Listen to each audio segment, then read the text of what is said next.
Hello everyone, welcome to my channel.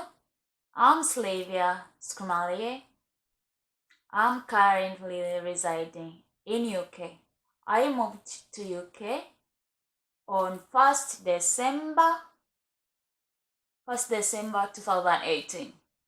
Let me first tell you the reason why I've done this video. I've done this video in order in case you're trying to find the best visa for you. If you have your partner here, firstly, my partner was here. We were already engaged. He was here, and he's a British citizen, and I was in Uganda, and we decided to apply for a UK fiance visa. So when we decided to apply for a UK fiance visa, we had to get all documents done, but before that we had a problem with the financial requirement. We couldn't know how we could get those financial documents since my fiance by then is self-employed. So we decided to get a UK immigration lawyer, and I searched online for the UK graduated solicitors and lawyers, and I managed to get a good one, the best one. So we applied. They told us if it's possible we could apply for a spouse visa, but my husband now, he's my husband now because we are already married, saying no, I want you to come here and then we get married here so that his friends and family could be there. So we decided to apply for a fiancé settlement visa, and we knew that process will be expensive because you have to come and get married here, everything you have to do. So I'll tell you in my next videos about what you're supposed to do once you move to the UK on a fiancé visa. So I moved to UK, but before we had to apply for a fiancé visa.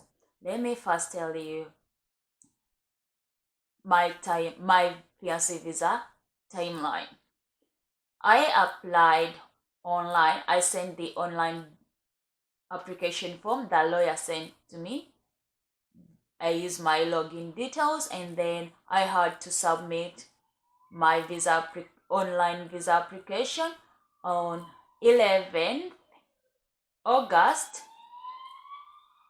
2018.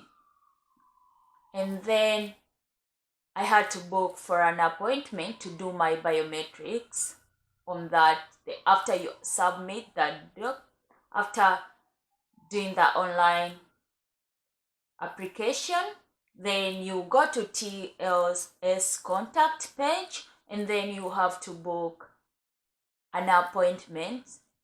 That day you have to submit your supporting documents and then do the biometrics. So I had to do that online, and then I booked for an appointment, and I submitted my documents and did the biometrics on 14th September 2018. It was almost 1 month after the online application.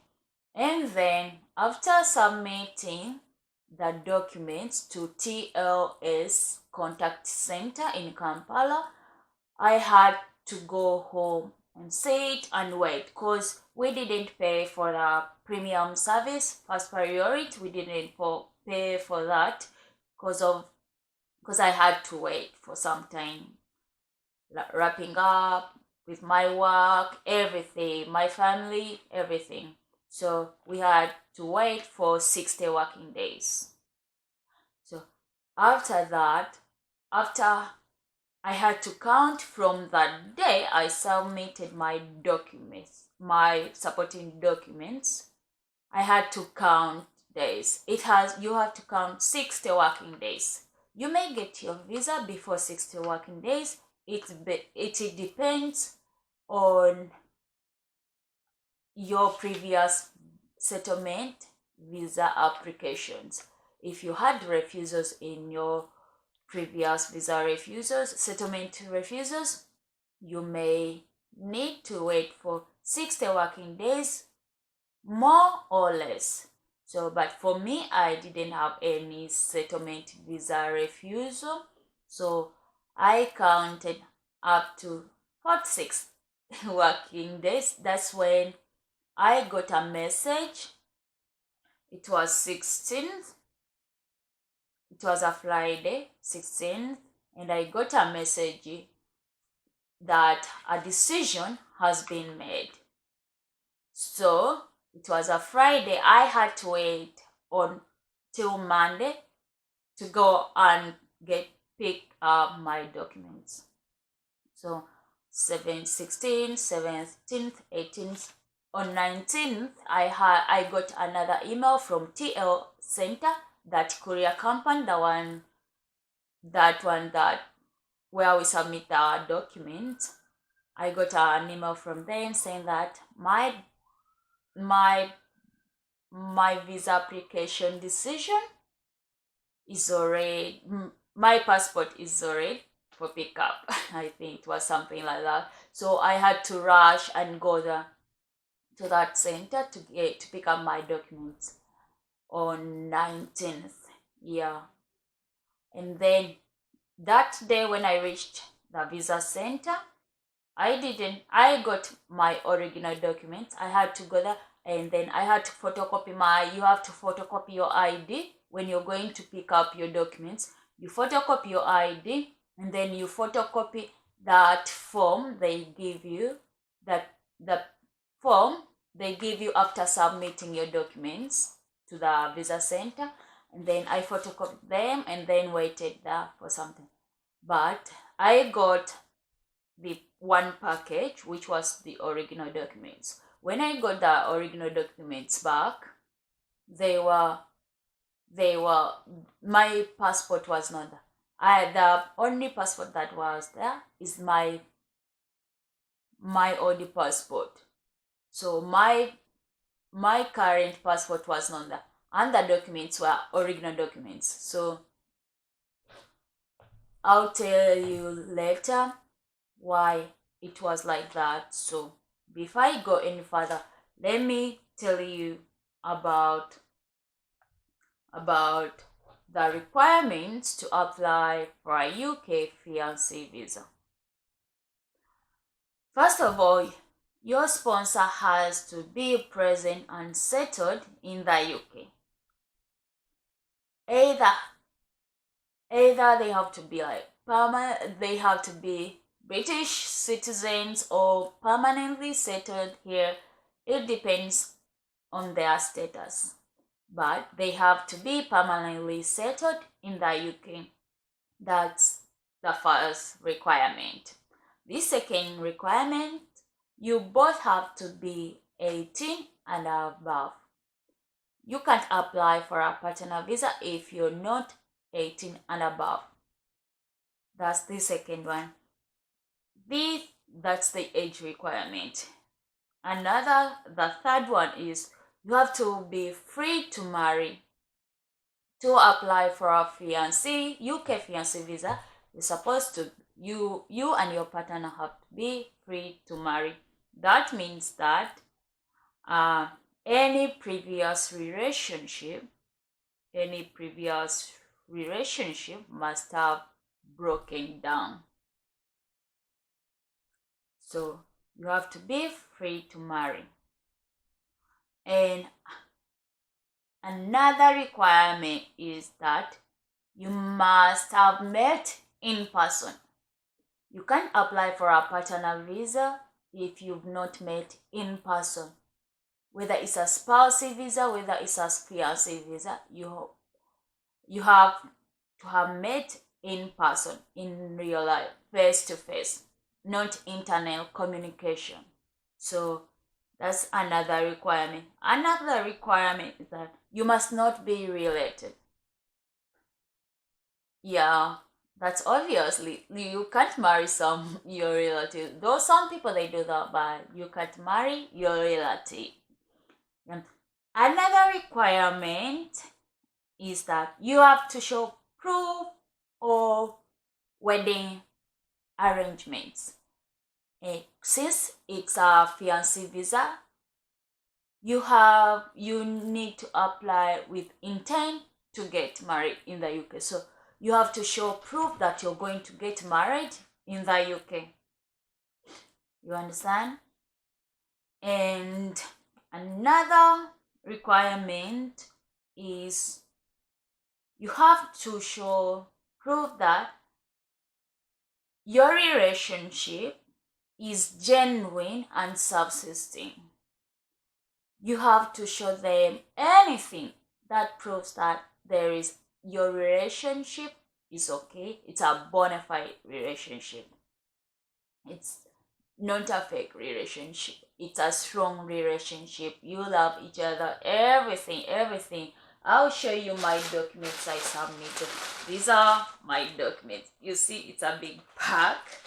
I had to separate them to packs. So you have to show that you have a bona fide relationship. And another thing, you have to show proof of accommodation. You need to have accommodation or in the UK, like in case you get your visa, you come here and you have a good place to live in. A nice house, a good place, a clean house. So you have to show proof of accommodation, and you must meet the income requirement. The income requirement is 18,600. If you're going to sponsor one partner, and it will increase if you have dependent children who don't hold British passports. That's when the income financial requirement increases. But if they have the holding British passports, you don't need to prove that. You only need to prove 18,600. Only one partner, because your children have British passports. If they don't have British passports, you have to prove more. The money will increase depending. It will depend on you. So another requirement is you must meet the English requirement. You must show them that you could speak English, that you could communicate in English. Some people are scared of those English tests, but don't worry, they're not hard. They're easy if you can hear what they say, if you can communicate in English. That's an A1 life skills, English and speaking English test. So I'll give you everything, how I met every requirement, depending on this pack. Don't laugh, it's a big pack.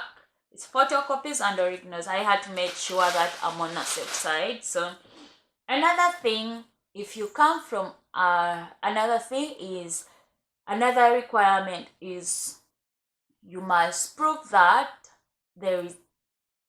you must show proof of doing TB screening, medical requirement. You must meet that medical requirement. That's by doing a TB screening. You do your TB screening at IOM, International Organization for Migration. That's where you do your TB test, UK TB test. No one can lie to you that you go to a hospital, a local hospital or a clinic. No, they will deny your visa. You have to go to Google where that organization is, and then you go there and do your TB test. You don't need to book to do a TB screening. No, you just go there, but you have to make sure you go there before 11 a.m. Yeah, those are the requirements for applying. Those are the requirements you need before you apply for a UK fiancé settlement visas. So I'm going to tell you in this video everything you need to know about the UK fiancé settlement visa. Is that this visa is the same as spouse visa, but the only thing that differs is that this one, you apply for a UK fiancé visa if you're not yet married, so that you could come to the UK and get married here.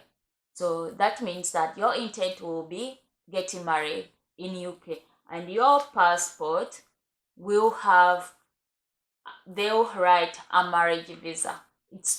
Don't get scared, like, because there is marriage visa, it doesn't mean that it's the other type of visa. No, the other one is different from that, but in the passport it shows marriage visa, marriage purpose, marriage. So that's what differs. And then fiancé visa is valid for 6 months. Don't think that you could work on a fiancé visa, otherwise you'll be deported back. If they catch you working, you can't work on a fiancé visa. The good thing for a fiancé visa, when you come here, you are not supposed to go back to your home country to apply for a spouse visa. You just extend your stay. You have to apply for further leave to remain, 2.5 years. Then from 6 months to 2.5 years, then 2.5 years, and then indefinite leave to remain. Most people, they try to get married outside the UK so that they avoid doing all that, applying for a fiancé visa and spouse 2 times, then indefinite. Most people choose to get married in their home country. But if you're not scared of spending, or if you have your reasons, if you wish to get married in the UK, you could apply for a fiancé visa, but the money will be increasing, because like you pay for a fiancé visa before you move to the UK. We paid the amount was 1,523, but when we got that email from the bank, it said we have transferred 1,623 to UK visas and migration. That means that £100 was being paid to the Visa Center, TLS, the company that takes our the courier company that takes our documents to South Africa. And then the UK visa fee was 1,523. In dollars, it was 2,132 in dollars. That was the cost of my fiancé visa. Any other person who may wish to apply for a UK fiancé visa, it's the same amount you pay for your UK fiancé spouse visa, same amount. And then, but for a fiancé visa, you can't pay for international health surcharge. Someone will tell you that you may be required to pay for international health surcharge, but you can't pay for international health surcharge if you're going to apply for a fiancé visa. You only pay for that if you're going to apply for another settlement visa, but not this one, for another settlement visa. So we didn't pay for international health surcharge. We only paid for TB test and then English test. I did the English test in 2016. That's when I did my English test. And then you have to do a TB test before your TB test expires. And no, before you have to do a TB test because it expires within 6 months. So you have to do it earlier in case they find something in your chest. So you still have 2 months to wait. After doing a sputum, you still have more time to do more checkups before you apply for a visa. Make sure you do the TB test 3 months before you apply for your visa. That's what I think. For me, that's what I think. Because if you're near to apply like few weeks to apply for a visa, and then they find something in your chest, then you have to wait 2 months to get your medical documents back. Because if they find something in your chest, you have to go there 3 consecutive days to give them a sputum. That means that you have to wait 2 months. So it's better you do your TB test 3 months before you apply for a visa, or 2 months before you apply for a UK settlement visa, to be on a safe side. And yeah, that's another thing. And another thing, for us, we applied using self-employment. It was hard for us to look for people, successful applicants who used self-employment to meet the financial requirement. It was hard for us, so that's why we used an immigration lawyer in order to help us. But now we know everything. So in case you want to know anything about UK fiancé visa or spouse visa, you could send me you could look for me on Facebook, search for me on Facebook, Slivia Scrimalia, and then on Instagram, Slivia Scrimalia, and then you could also comment down on this video, and then I'll be able to answer you. You could write me your email address, and then I'll be very, very happy to answer any question that you need me to answer. So, but before I finish this video, and I want to tell you that fiancé visas, like, at first it's easy. It doesn't cost much at first, because you have to do like a spouse visa. But when you come to the UK, by the moment you enter the UK, then you'll be panicking that I have to do a wedding. We'll have to get married within 6 months. As we got married last month on 23rd, I came to the UK on 1st, then 23rd we had to get married. Now I applied for a further leave to remain spouse visa, and it was successful. We used few super priority service, and it says it takes 24 hours, but it took us few hours. I think it was 4 hours. That's when we got our decision, and we used online application. The lawyer used online scanning, and they had to send him an email saying that your client's application leave to remain has been granted, and the biometric card will be sent to you after 1 week. So I'm now waiting for 1 week to get my biometric card, but it's not. My visa is still valid because it expires. It was valid from 21st November, and it expires on 21st May. So I'm still on my fiancé visa. It's still valid, but once I get my biometric card, it will be just useless to me. This is my visa. So yeah, and yeah, before making a decision of whether you apply for a UK spouse visa or fiancé visa, That's what you need to know, that fiancé visas, you are only pay for three things in your home country. If your country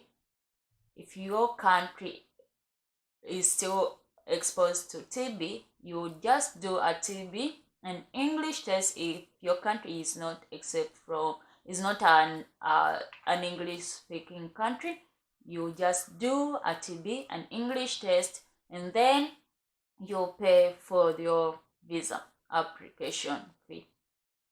So same amount as spousal visa, but you won't pay for national insurance. But be sure that once you get to the UK, you have to do everything, the wedding things.